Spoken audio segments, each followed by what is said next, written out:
and how I conduct myself, I'm not going to behave like a clown or a kid.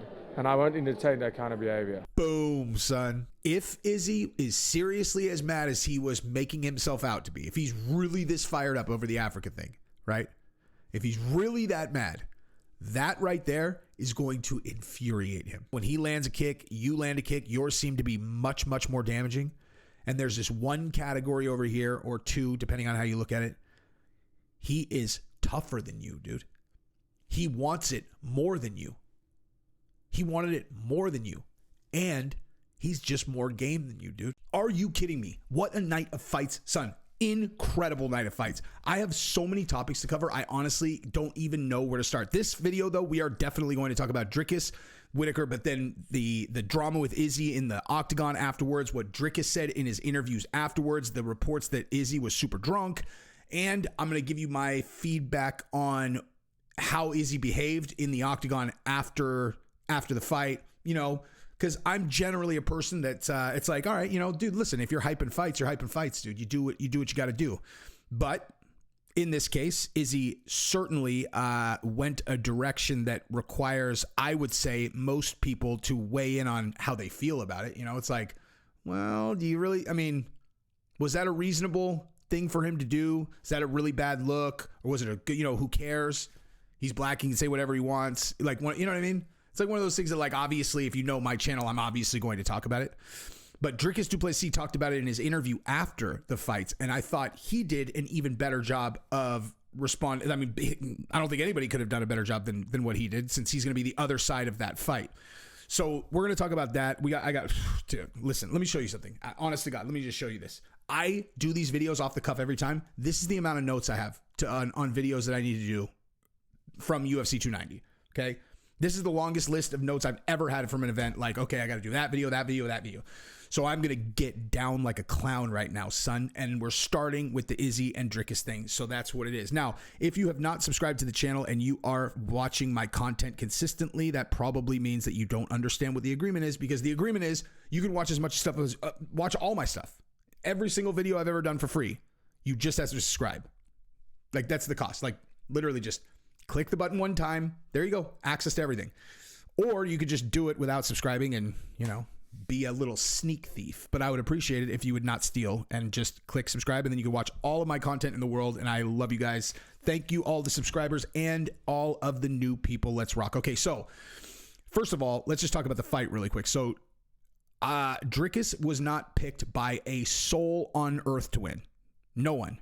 If anybody saw someone pick Dricus to win who is not a South African super fan, show it to me, because I did not see one person picking him. I certainly wasn't picking him.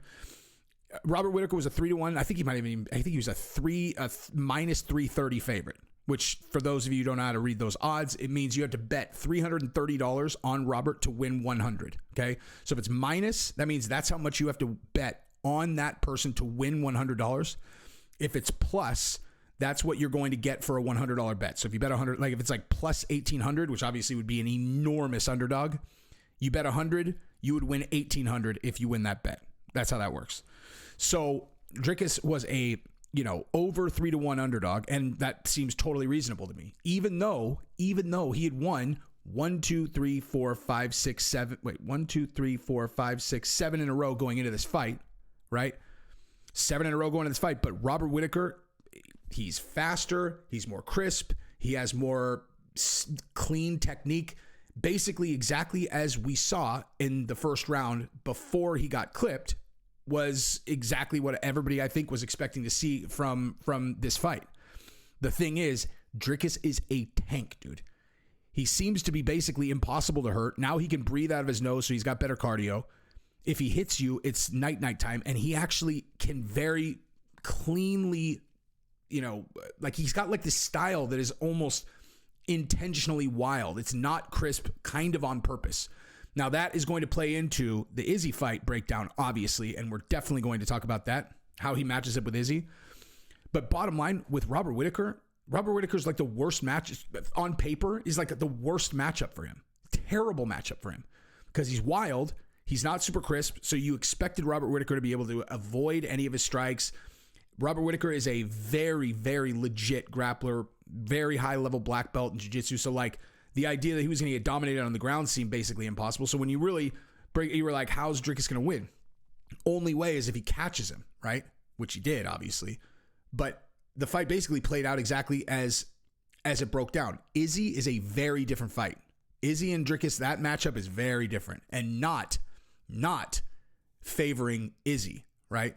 Like if I was going to look at, who matches up better against Dricus between Robert Whitaker and Izzy, I would definitely say Robert Whitaker, just because of the ground game. Because there's no, theoretically Robert Whitaker should have been better both places, where Izzy is clearly better on the feet, but on the ground, not so much. And we know that because we saw what Robert Whitaker did to Izzy on the ground, right? So we'll talk about that. But bottom line, dude, Dricus is unpredictable. He's crazy. He's strong. He's like, and dude, he got it done, man. He got it done. He catches you, it's a problem. So I guess honestly, let's go to the Izzy. Like, let me just talk about the Izzy fight really quick, right?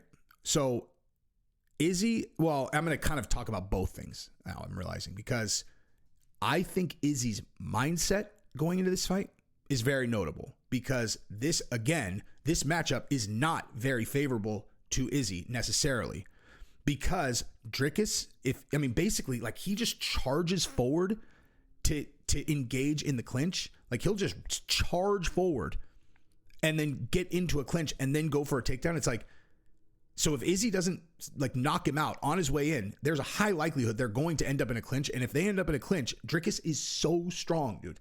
There's a high likelihood he's able to take Izzy down. It's not a good matchup for Izzy. It's really not. And I'm not saying that Izzy's going to lose necessarily. I'm just saying that this is good. Like, this, if people are thinking about this fight, like, oh, well, it's just a foregone conclusion. Now Izzy gets to go knock him out. It's like, dude, no. There's definitely a world where Dricus wins this fight, for sure. And so Izzy's mindset going into the fight is important, right? Because what's Izzy's mindset always? In every other fight that we've ever seen, he's always loose. He's joking. Even when he's being serious, you could tell it's light for him, dude. Like, it's like light. Now, the reason I bring this up is because of how he behaved in the octagon after the fight, right? Like, listen, if he is doing this as a show, right? If he's really not taking this personal, the whole Africa thing. And for those of you who have no idea what I'm talking about, I guess I'm just operating under the assumption that all of you guys are hardcore fans. So for those of you who are not hardcore fans, let me break this down. If you just saw UFC 290 tonight and you didn't understand why is Izzy dropping N-bombs on this guy, this doesn't make any sense. Why is he saying N-bomb? What's up, N-bomb? What's up, N-bomb? What's up, N-bomb? God, I wish I was like a quarter black so I could say it and it would just sound so much better for the video. But like, if you were just kind of scratching your head, like, what is he doing? Why is he saying that to this guy? Why is he saying this white dude, right? So the history behind that, and this is obviously going to be very remedial for most of you guys, is that Dricus is from South Africa. Dricus Du Plessis said publicly that when he wins the title, he is going to be the first African champion that actually lives in Africa, or something to that effect. He's the first real African champion because he still lives and trains in Africa. Okay. His point being that Kamaru Usman, obviously Nigerian, but he lives in America. Izzy, Nigerian, lives in New Zealand, right? And Francis from Cameroon lives in America. Okay. He was just saying that he still lives in Africa. Okay, that was his point, that he's the only person who is going to be a champion who still lives and trains in Africa. Now, that is not a small thing, okay? Like, I know it sounded like it has gotten turned into like a gimmick, it's like, oh, he was just saying like blah, blah, blah. But that's actually not a small thing. It's not a small thing at all. And you know who could tell you that better than anyone? Francis.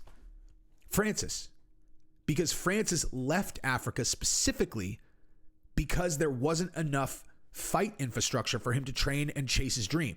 Right? Now, obviously, South Africa is very different than Cameroon, but nonetheless, okay, the reason why Izzy, well, I don't know. Actually, I have actually no idea why Izzy left, but like the reason why there aren't multiple African champions, given that there are a bunch of African champions, like I'm saying, like guys who live in Africa, is the lack of good infrastructure, good coaches, good teams in Africa. So Dricus being like, I'm going to be the first real African champion who still lives and trains here. That's a big deal, dude.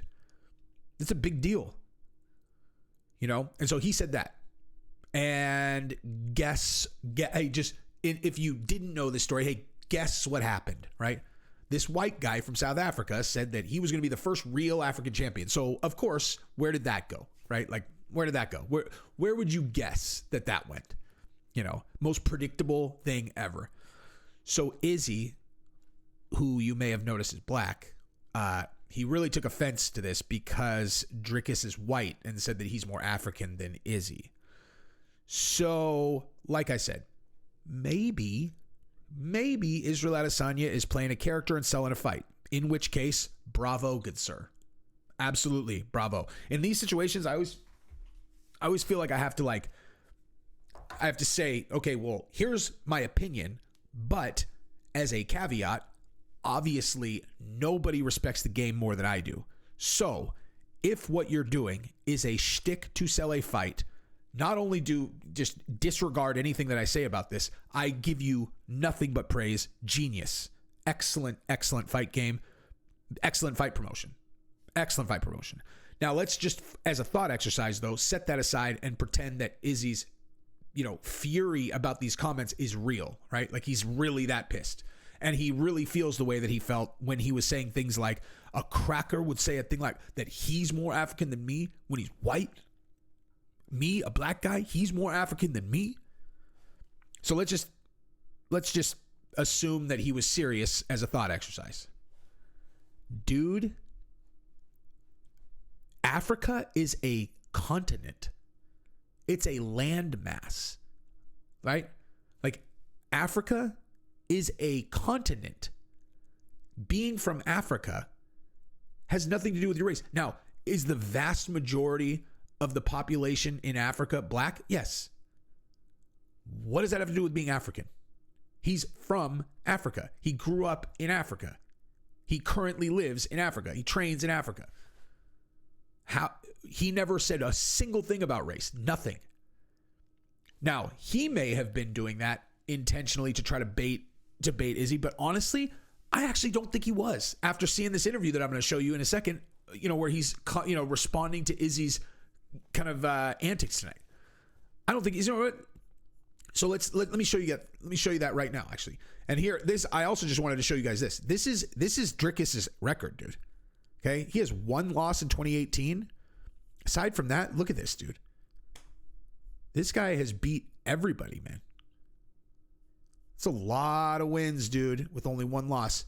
Anyway, neither here nor there. Let's watch this really quick, though. This is his. So Izzy obviously goes into the octagon, and he's all like, who's African now? N-bomb. Who's African now? N-bomb.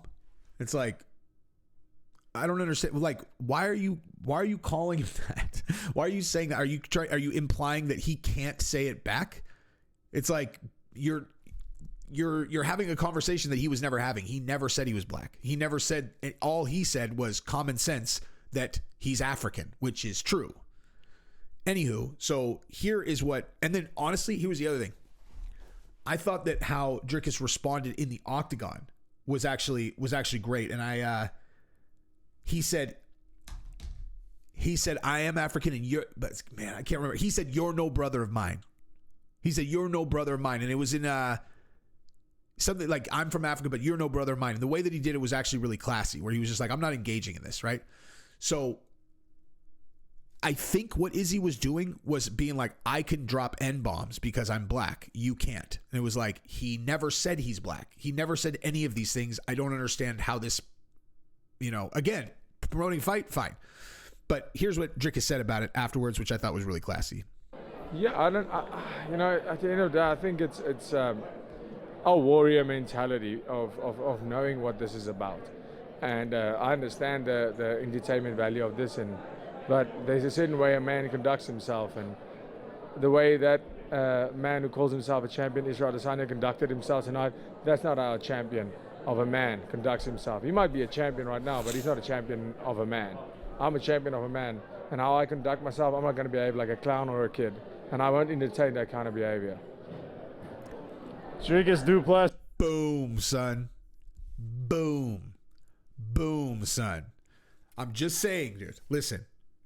if Izzy is seriously as mad as he was making himself out to be, if he's really this fired up over the Africa thing, right? If he's really that mad, that right there is going to infuriate him. That is going to infuriate. If this is real, right? If this whole thing that Izzy's doing is real, that is going to infuriate him. It really is. Because now he's like, you're a kid, dude. I'm not even going to engage with your nonsense because I'm above you. I conduct myself like a champion. You are whatever you think you are. You're a child. That is going to piss Izzy off. If Izzy is really already mad at him, that's really going to piss him off. It's really going to piss him off. And I'm sure that Dricus knows that. And simultaneously, I think he also means what he was saying. So kudos to Dricus. Just top of the hat to you, good sir, on all of this, on your entire performance tonight. Great fight, excellent post-fight performance. Handled Izzy great. Handled the press conference great. And I think he's gonna have a lot of people rooting for him, dude. I don't think Izzy could have possibly done more for this guy than he has. That's the other thing, dude. It's like, listen, if you're a person with a big platform, right, like Izzy has, okay, you have to be strategic about how you behave against your enemies or your adversaries, right? And here's exactly what I mean. Now, in his case, he has to have big public adversaries to sell fights, right? At the same time, if someone actually really pisses you off, okay, the more gasoline that you throw onto that fire, you understand that what you're doing is setting him up to be a superstar if he beats you, right? It's like he couldn't be doing Dricus a bigger favor, right? Now, I'm sure in his mind, he's like, yeah, I'm going to do this, and then I'm going to set him up, and then I'm going to knock him down, right? And I understand that. And if he wants to fight Dricus, he probably couldn't have had this. Well, after this fight, he could have had Dricus either way. But I mean, he definitely couldn't have made it as big of a fight without doing all of this stuff. But he's doing, like, he's doing Dricus a favor. That's why, like, when people, people will send me videos. Sometimes they're all, dude, this guy went hard on the paint on you, dude. And I'll literally click on the link and I don't even watch the video. I'll just look at the guy's subscribers. And it's like, oh, the guy's got 4,200 subscribers. I'm like, I don't even watch it. I don't watch it. And it's not because I'm like, oh, 4,200. It's because I know myself. If I watch it, it'll piss me off and I will respond. And I know without watching it that if I respond, it is 100% upside for them. That's all that I do. I just do them a favor. I do them a huge favor. That's their best case scenario if I respond. So I just don't watch it because I don't want to give someone who's fucking with me, I don't want to do them a favor. Anyway, so Dricus is coming out of this thing looking like gold, and it'll be very interesting to see how this plays out with the fight because, man, I don't know. I mean, listen, I told you guys after UFC 287 in Miami, where, as you guys may recall, I was cage side and I was 10 yards away from Izzy when he knocked out Alex Pereira, and I lost my mind. Absolutely lost my mind. I'm in the background of one of those reels that went viral, and I said, I was like, dude, I'll never root against this guy ever again. Or not. I mean, I will always be rooting for him, like permanently. I said that about Volkanovski after his fight with Islam, and you never really know how you're gonna feel until they're actually fighting. Like you're like, dude, I'll always root for this guy, and then it's like, you don't really know. You don't really make a decision. You don't make like a logical decision about who you're rooting for. It's kind of more of like a, you know what I mean? And when Volkanovski came out tonight, I meant it, dude. I was rooting for him tonight, and I was always indifferent with him. I was always like, yeah, he's a great fighter, but tonight I really wanted him to win. I was nervous, like when they were on their feet in the third round before he won. Like I was like I felt that, though, not because I thought he was going to lose, just the nerves that you feel when you really care about the outcome. So with Izzy, I mean, I don't know, man. You look at these two guys, it's like I can't reconcile how I would possibly be rooting for Izzy in this situation, since I think that his position makes absolutely no sense. Like none at all. And I think Dricus is handling himself really well. But anyway, I'm just excited to see them fight. I am very excited to see them fight. I'm trying to think of like there are so many other topics here that I'm obviously not going to do every single one of these things in a video. So I think, let me just say, how about I talk about his guy, Well, I'll talk about his other two teammates, right? So talk about Volkanovski, and I'll talk about Dan Hooker, because, man, I'll probably talk about Dan Hooker in a couple fights, because that, man, he needed that fight. He needed that win so bad, and Jalen Turner, he was whipping his ass, dude. How, first of all, how does he eat that? How does he eat that head kick in the second round? How does anyone eat that head kick? How does any human being eat that head kick and not even like, not just like stay awake, but like he didn't even go down. He didn't even get rocked. Like, I don't understand. I don't understand how a person could eat a kick like that. I don't understand. I mean, I know he's a tough guy, but like that, I don't understand. That was shin to face. Sounded like a baseball bat with Albert Pujols in his prime hitting like a slab of beef that was hanging from the, in a cooler. Whap. Very impressive. You want to talk about somebody I was rooting for, dude. I was rooting for Dan Hooker. I started the fight just kind of like whatever. And by the middle of the second round, I was like, oh my, I wanted Dan Hooker to win so bad, dude. I wanted him to win so bad. When he did win, I lost my mind. I lost my mind the same way as I did with Robbie Lawler when Robbie Lawler won by knockout. Those are the two times I screamed tonight. I screamed both times. Like, fuck yeah. So kudos to Dan Hooker. What a ballsy performance. It's like, that was like one of those fights where you look and you're like, part of you wants to say, like, did the better fighter win? Because in terms of like just watching them fight, Jalen Turner seemed by all measures to be a better fighter than Dan Hooker, like clearly. And yet, Dan Hooker is such a savage, dude. He is such a savage that he pulled it out anyway. It's like just that one category where it's like, he is tougher than you, dude. He is more game than you are. You might have a better variety of kicks. You might be more confident than him at the beginning. You're more crisp. You've got better power. Your timing is better. You can hit him from further away. Your grappling seems to be on point. He doesn't have any kind of advantage there. And you are dominating him. It seems like. His kicks, when he lands a kick, you land a kick, yours seem to be much, much more damaging. And there's this one category over here, or two, depending on how you look at it. He is tougher than you, dude. He wants it more than you. He wanted it more than you. And he's just more game than you, dude. He can take more punishment and keep coming forward. He is a tougher guy than you. He's a tougher guy than anybody, for the most. I mean, that's why him and Dustin Poirier's fight was so absolutely mind-blowing epic. He is one of the toughest motherfuckers on earth. And he pulled that fight out like such a boss. He needed that win. What a fucking badass, dude. What a badass, man. What a fucking badass. Yeah. And Volkanovski, listen, like, what do you even say about this guy at this point? You know what I mean? I honestly don't even know what you say. You know what? I'll save that for another video, because I have a lot of videos that I need to do here. So that's where I'm going to cut this particular video off. And if you haven't yet, subscribe to the channel. Love you guys. Peace.